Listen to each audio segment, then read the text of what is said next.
আজ সকালবেলায় হঠাৎ করে ঘুম থেকে উঠেই দেখছি আকাশটা পুরো কালো করে এসেছে। এরকম একটা বাজে গরমের পর যদি সুন্দর একটা বৃষ্টি হয় তাহলে তো জমে যায় ব্যাপারটা। তাই ভাবলাম আজকে একটু অন্য কিছু বানিয়ে নেওয়া যাক। তাই বানিয়ে নিলাম গরম গরম নানপুরি, তাও আবার ইস্ট ছাড়া। আর তার সঙ্গে বানালাম একদম দোকানের মতো ঘুগনি। তবে আর দেরি কেন, তাড়াতাড়ি কম্বো রেসিপিটা দেখে নাও, স্কিপ করবে না কিন্তু।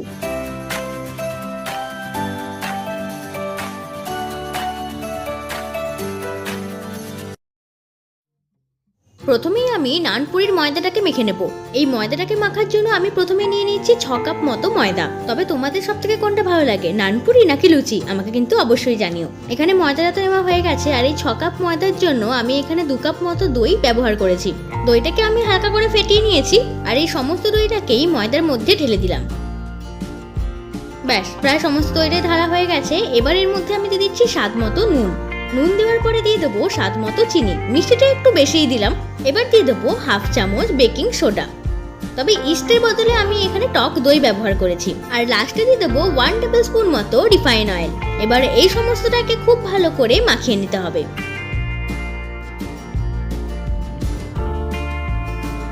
সমস্তটা মাখিয়ে নেওয়ার পর যখন দেখবেন মাখানোটার পর এরকম একটা ডেলা তৈরি হচ্ছে, তখনই বুঝবেন কিন্তু মাখানোটা একদম ঠিকঠাক হয়েছে।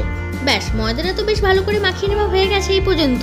এবার এর মধ্যে দিয়ে দেবো কুসুম গরম জল। এবার এই কুসুম গরম জল দিয়ে খুব ভালো করে ময়দাটাকে মেখে নিতে হবে। নর্মালি বাড়িতে লুচি করার মতো যেমন আমরা ময়দা মেখে থাকি, ঠিক তেমন ভাবেই কিন্তু মেখে নিতে হবে, একটু একটু জল দিয়ে। তবে এটা খেয়াল রাখতে হবে ময়দাটায় জল দিতে দিতে কিন্তু একদমই নরম করে ফেলা চলবে না। এদিকে আমি ময়দাটাকে বেশ ভালো করে মাখিয়ে নিয়েছি। আর আপনাদের একবার দেখিয়ে দিই যে ময়দাটা কিন্তু খুব একটা নরম হয়নি। এই যে এবার হাতে একটু রিফাইন অয়েল দিয়ে ময়দার উপরে খুব ভালো করে মাখিয়ে দেবো। ময়দার উপরে তেলটা মাখিয়ে নেওয়ার কারণ হচ্ছে যাতে ময়দাটা যখন ফুলবে তখন যেন ময়দাটা ড্রাই না হয়ে যায়। ব্যাস, তেলটা বেশ ভালো করে মাখানো হয়ে গেছে। এবার একটা ভিজে কাপড় দিয়ে খুব ভালো করে 1 থেকে 2 ঘন্টা মতো এটাকে চাপা দিয়ে রেখে দেবো। এবং অন্যদিকে আমি একটা ফ্রাইং প্যানে নিয়েছি এবং এর মধ্যে দিচ্ছি 1 টেবিল স্পুন সরষের তেল। এবার এই ছোট ছোট কেটে রাখা আলুগুলোকে এর মধ্যে দিয়ে দেবো। আসলে ঘুগনির মধ্যে যে আলুগুলোকে আমি দেবো সেই আলুগুলোকেই আমি আগে থেকেই ভাজতে দিচ্ছি। এখানে লো ফ্লেমেতে দিয়ে আলুগুলোকে ভাজতে থাকবো আর অন্যদিকে বাকি রান্নাটাও করতে থাকবো। বাড়িতেই নর্মালি যেমন আমরা আলু ভাজা করে থাকি সেই তেমন ভাবে আলুটাকে ভেজে নেবো। একটু নুন আর হলুদ দিয়ে দিলাম। এবার আলুগুলোকে খুব ভালো করে লাল লাল করে ভেজে নেব। এদিকে আমি নিয়ে নিয়েছি 500 গ্রাম মটর, যেটাকে আমি সারা রাত ভিজিয়ে রেখেছিলাম। আর কিছু মশলাপাতির জন্য নিয়ে নিয়েছি 3টে পেঁয়াজ, যেটাকে পেস্ট করে নিয়েছি। এবং নিয়ে নিয়েছি 3টে টমেটো। এই টমেটোটাকেও পেস্ট করে নিয়েছি। এবার এই মটরটাকে সিদ্ধ করার জন্য নিয়ে নিয়েছি এখানে প্রেসার কুকার। এই মটরগুলোকে প্রেসার কুকারের মধ্যে দিয়ে দিলাম এবং তার মধ্যে দিয়ে দিলাম পরিমাণ মতো জল।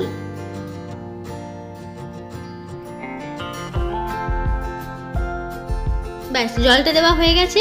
এবার এর মধ্যে দিয়ে দিলাম স্বাদ মতো নুন এবং 1 চামচ হলুদ গুঁড়ো। আর তার সঙ্গে দিয়ে দিলাম 4টে কাঁচা লঙ্কা।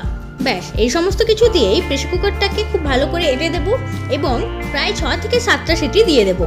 ওদিকে মটরটা সেদ্ধ হতে থাকুক, এদিকে আমি মশলাটা কষাতে থাকি। এখানে আমি একটা কড়াই নিয়েছি এবং তার মধ্যে দিয়ে দিলাম 2 টেবিল স্পুন সরষের তেল। সরষের তেলটা গরম হতেই এখানে আমি কিছুটা দিয়ে দিলাম গোটা জিরে। এরপরে এর মধ্যে দিয়ে দেবো স্লাইস করে কেটে রাখা পেঁয়াজ। পেঁয়াজটা গোল্ডেন ফ্রাই হওয়ার পর্যন্ত কিন্তু আমরা ওয়েট করব। এদিকে পেঁয়াজটাকে গোল্ডেন ফ্রাই করা হয়ে গেছে। এবার এর মধ্যে দিয়ে দেবো বেটে রাখা পেঁয়াজটাকে। পেঁয়াজ বাটাটাকে দেওয়ার পর খুব ভালো করে কিন্তু এটাকে নেড়েচেড়ে নিতে হবে। পেঁয়াজ বাটাটাকে খুব ভালো করে নেড়েচেড়ে নেওয়ার পর এর মধ্যে দিয়ে দেবো 3 চামচ আদা রসুন বাটা। একইভাবেই এই আদা রসুন বাটাটাকেও খুব ভালো করে এর সঙ্গে মিশিয়ে নেব। এখানে মশলাটাও কিন্তু খুব ভালো করে কষে নেওয়া হয়ে গেছে। এই যে এদিকে মশলাটার পাশ থেকে কিন্তু তেল ছেড়ে গেছে। এবার আমি এর মধ্যে দিয়ে দিলাম 1 চামচ হলুদ গুঁড়ো। এই হলুদ গুঁড়োটাকেও খুব ভালো করে মশলার সঙ্গে মিশিয়ে নেব।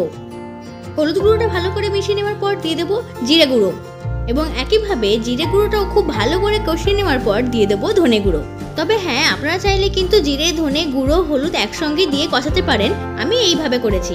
এদিকে ধনে গুঁড়োটাও দেওয়া হয়ে গেছে। এবার এটাকে হালকা একটু নেড়েচেড়ে নেব। এবার এর মধ্যে দিয়ে দেবো হাফ চামচ লঙ্কা গুঁড়ো। তবে লঙ্কা গুঁড়োটা আপনারা অবশ্যই নিজেদের পরিমাণ মতো ইউজ করবেন। এদিকে লঙ্কা গুঁড়োটাকেও আমি বেশ ভালো করে মিশিয়ে নিয়েছি। এবার এর মধ্যে দিয়ে দেবো বেটে রাখা টমেটো। তবে হ্যাঁ, ভিডিও দেখে চলে গেলেই কিন্তু হবে না। ভিডিওটা ভালো লাগলে অবশ্যই কিন্তু সাবস্ক্রাইব করে পাশের বেল আইকনটাকে ক্লিক করে দিতে হবে, কারণ আমি নতুন ভিডিও দিলেই কিন্তু সবথেকে আগে নোটিফিকেশন আপনার ফোনেতেই পৌঁছাবে।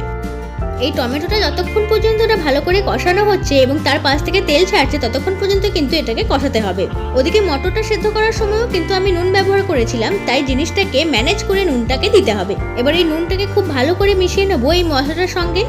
আর এই মশলাটাকে 20 থেকে 25 সেকেন্ড মতো খুব ভালো করে কষিয়ে নিতে হবে। এদিকে কিন্তু মশলাটা কষানো হয়ে গেছে এবং পাশ থেকে কিন্তু বেশ তেল ছেড়েছে আর কালারটাও কিন্তু খুব সুন্দর এসেছে। আর আমি এর মধ্যে দিয়ে দিয়েছি 3টে চেরা কাঁচা লঙ্কা। মশলাটা তো বেশ ভালো করে কষিয়ে নেওয়া হয়ে গেছে। এবার ওদিকে যে আলুটা ভাজতে দিয়েছিলাম সেই আলুটাকে এই মশলাটার মধ্যে দিয়ে ভালো করে একটু নেড়ে চেড়ে নেব।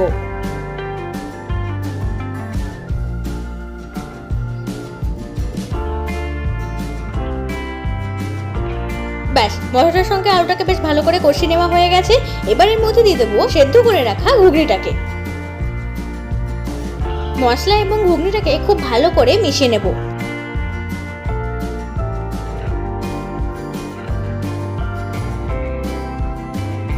ঘুগনিটাকে আরেকটু রিচ করার জন্য আমি দিয়ে দিচ্ছি এখানে 1 চামচ নরমাল লঙ্কা গুঁড়ো এবং দিয়ে দেবো 1 চামচ কাশ্মীরি লঙ্কা গুঁড়ো। আগে নরমাল লঙ্কা গুঁড়োটাকে খুব ভালো করে ঘুগনির সঙ্গে মিশিয়ে নেব, তারপরে কাশ্মীরি লঙ্কা গুঁড়োটাকে দিয়ে দেবো।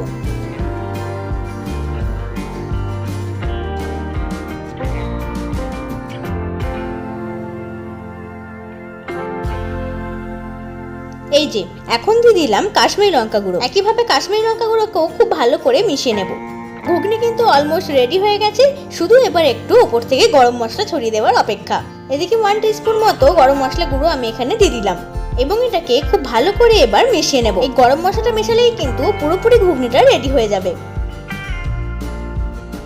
ব্যাস, এদিকে ঘুগনিটা তো পুরোপুরি রেডি হয়ে গেল। এবার অন্যদিকে নান পুরিটা তৈরি করে নিই। প্রায় 2 ঘন্টা রেস্টে রাখার পর এখানে ময়দার ডোটা কিন্তু রেডি হয়ে গেছে। উপর থেকে ভিজে কাপড়টাকে সরিয়ে নেব।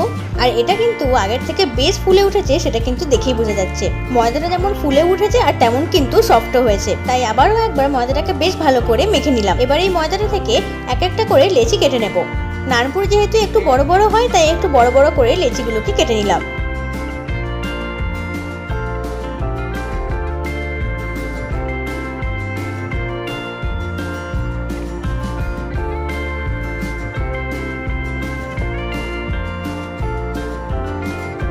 এবার যে জায়গাটাতে আমি বেলবো সেই জায়গাটার মধ্যে আমি একটু রিফাইন অয়েল লাগিয়ে নেব। একইভাবে বেলনটার মধ্যেও আমি তেলটা মাখিয়ে নেব। ব্যাস, তেলটা বেশ ভালো করে মাখিয়ে নেওয়া হয়ে গেছে। এবার এর মধ্যে নানপুরিটাকে খুব ভালো করে বেলে নেব। প্রথমে লেচিটাকে এপিট ওপিট হাতে করে চেপে একটু বড় করে নিতে হবে।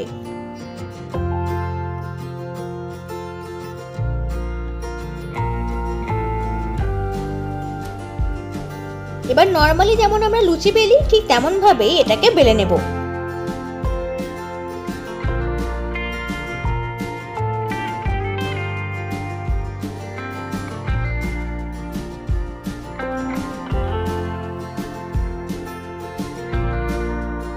ব্যাস, নানপুরিটা কিন্তু ভালো করে বেলে নেওয়া হয়ে গেছে। ঠিক একইভাবে আমি বাকি নানপুরিগুলোকেও বেলে নেব। অন্যদিকে আমি একটা কড়াইয়ের মধ্যে রিফাইন অয়েলটাকে গরম করতে দিয়ে দিয়েছিলাম এবং খুব ভালো করে গরম হয়ে যাওয়ার পর এই নানপুরিগুলোকে ছেড়ে দিয়েছি। আর দেখুন, নানপুরিটা কিন্তু বেশ ভালো ফুলে উঠেছে আর দেখতেও কিন্তু দারুণ হয়েছে। তো আজকে এই কম্বো রেসিপিটা আপনাদের কেমন লাগলো সেটা কিন্তু অবশ্যই আমাকে কমেন্ট করে জানাবেন। আর এই রকম ইস্ট ছাড়া নানপুরি কিন্তু একবার হলেও বাড়িতে ট্রাই করে দেখবেন। তবে নানপুরিটা যেমন দেখতে সুন্দর হয়েছিল আর তার থেকেও বেশি নরম হয়েছিল। তো এই ছিল আজকের রেসিপি। ভালো লাগলে অবশ্যই বাড়িতে একবার হলেও ট্রাই করে দেখবেন। আর আমার চ্যানেলটাকে সাবস্ক্রাইব করে পাশে থাকা বেল আইকনটাকে ক্লিক করতে কিন্তু একদমই ভুলবেন না। তো আজকের রেসিপি এই পর্যন্তই। দেখা হচ্ছে আবার অন্য ভিডিওতে। টাটা।